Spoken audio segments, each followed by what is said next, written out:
Hi guys, my name is Catherine. For those of you who are here for the first time, and thank you to my new subscribers, I do tell true stories. Of late I've been telling stories about exorcists and exorcism. This is the removal of demons from a person you believe is possessed. So today we are going right into Kenya. Kenya is a country in East Africa. So in a slum area called Kangurue. Kangurue is it Kwangurue? Kwangurue.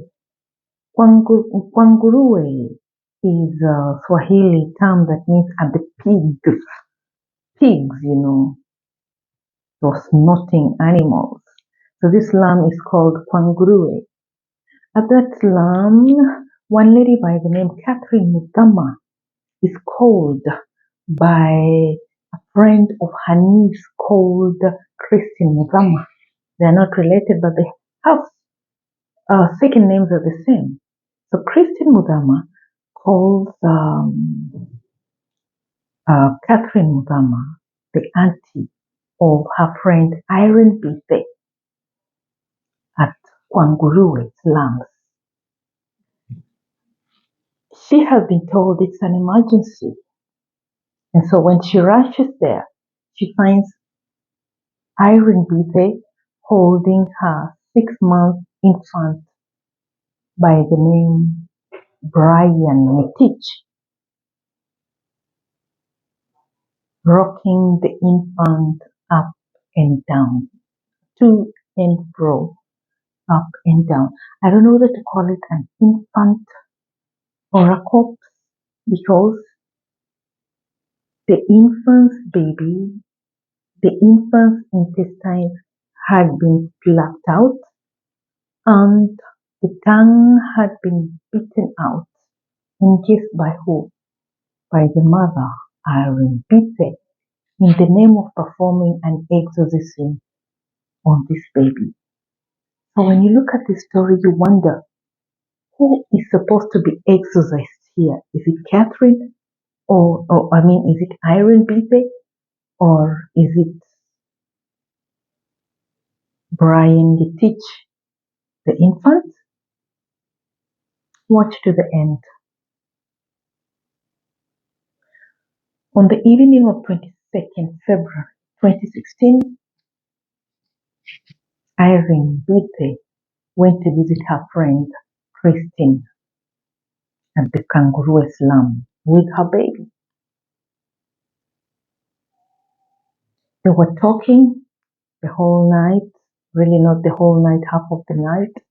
And Irene Bite was telling her about a pastor that she was attending services, a prophetess rather, who was advising her to give her 10,000 Kenyan shillings every month, which Irene Bite, of course, did not have, because she prayed for her to conceive, and she was finding it very hard to conceive and to give birth to this Brian Getich. And so she owed this prophetess, she calls him, she owed this prophetess. And since she did not have the money, the prophetess had told her that she needs a sacrifice. She needed a sacrifice, and she didn't know what sacrifice it was gonna be. So drama began after midnight when Irene Bite went into convulsions. Epileptic people go into convulsions, like, things like that. And this is what was happening to Irene Bite and the side of Christine, she had gone to visit that night. So Christine took the baby away from her just because she did not want the baby to fall, because the convulsions from Irene Bite, whatever it was so strong. So she had to take away the baby. And She began throwing things all over the house. She began calling. She tried to call her prophetess for whatever it was because she thought she needs help from this whatever was happening to her. She didn't know what was happening, and she was trying to call the prophetess, but she couldn't go through. So she was throwing phones here and there.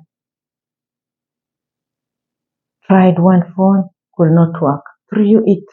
Tried another phone, could not work. Threw it, and she was scattering things all over the house. In the slums, you can hear what is happening the next door if you live in the slum. There is no privacy. So of course the neighbors were alert and were wondering what the hell.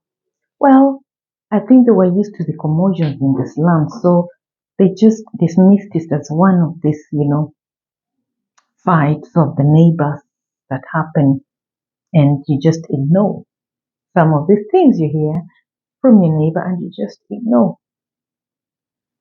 But around 3 a.m., I don't know why 3 a.m., but they say 3 a.m. is the witch hour, the hour of the devils. They say 3 a.m.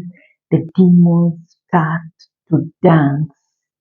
The demons start to dance. Reason? Because Jesus died at exactly 3 p.m. on the cross. So they mock the hour and turn it to 3 a.m. Jesus died at 3 p.m. on the cross, but the demons turn it to 3 p.m. and mock it because they're mocking it. And so this is the witching hour. They dance. This is the time that witches also celebrate. And so at this exactly 3 a.m., she pounced on her baby, the 6-month-old Brian, keeping a teach. Pounced on the baby, bit out the baby's tongue, and this is when now Christine Mudama decided to call the only person she knew in her family, Catherine Mudama, that there was an emergency here. She didn't know what to do. I don't know why she didn't think of calling the police, but I think the neighbors could have done that. As if that is not enough, the woman took a knife, slashed the baby's stomach, and ripped out the intestines and put them aside. This was not a horror movie. Nobody was shooting. This was a reality at the Kangaroo slums in Nairobi. Put the intestines on the side. Of course, Christine Mudama could not stay there any longer. She had taken off after calling her auntie Catherine Mudama to come and see what her niece was doing. When the auntie arrived, she found Irene Pite holding the infant corpse, of course, rocking the infant up and down. When the auntie saw this, she was so shocked because she was met by a bloody sight, of course. What have you done, Irene? Irene, what have you done? She asked her. And she said, if I have done anything wrong, God, forgive me. But I was just trying to remove the demon from my baby. And she was rocking the baby to and fro.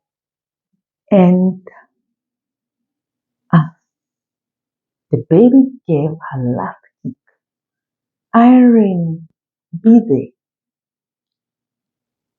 put her mouth on the infant's tongue that she had lashed and sucked out the last bit of the blood from the tongue of the baby. The auntie screamed, and that is when the neighbors now came out. Of course, they'd been hearing commotions, but this was a very strange commotion. that they have never had before in the slum. So when the baby passed out, suddenly Irene seemed to come to her senses. It's like she had just woken up, from a coma, and she did not know what was going on. And she screamed like, "What have I done? What have I done?" And she was lucky because Christine had gone to call the police, had run away to call the police, and if the police had not arrived on time, the neighbors were ready to devour Irene Bide. You know how Kenyans act when they find a suspect. They were ready for her blood. But the police rescued Irene Bide. So in this story, we just wonder who was possessed. Irene Bide says that she was trying to save the baby from the demons, yet she was the one who was acting as if she had been possessed. So obviously it was Irene who was possessed, and the demon made her do all these things because when she came to herself, she realized her mistake and cried when she noticed what she had done to her baby. And you can imagine, she was even asking for ugali to eat the intestines with. Can you please make for me ugali to eat these intestines with? Can you imagine? So who was possessed here? Brian or the baby?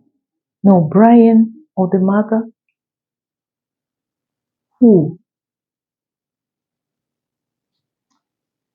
Well, the police took Irene Bide, they took Christian Mudama, and they took the prophetess who she claims had advised her to carry out a sacrifice. A possession actually is not supposed to be carried out by just anybody. Only appointed priests are supposed to carry out exorcisms.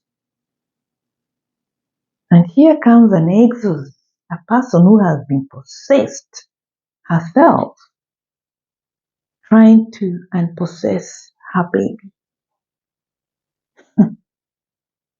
More of this in my next channel.